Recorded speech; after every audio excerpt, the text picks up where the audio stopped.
একটা দায়িত্ব আমাদের উপর দেওয়া হয়েছে।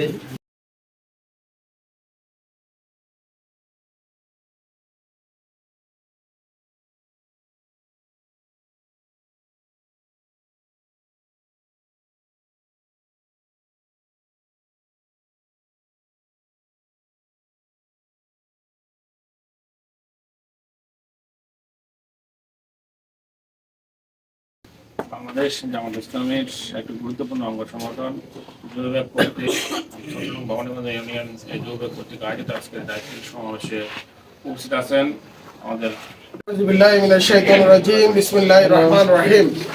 প্রান্তীয় সংগঠন শহীদি কাফেলা বাংলাদেশ জামাত ইসলামী এর গুরুত্বপূর্ণ অঙ্গ সংগঠন যুব বিভাগ ভবানীগঞ্জ ইউনিয়ন শাখা কর্তৃক আয়োজিত আজকের এই প্রোগ্রামের সম্মানিত সভাপতি শুকরিয়া আদায় করছি। আর শ্রমিকরা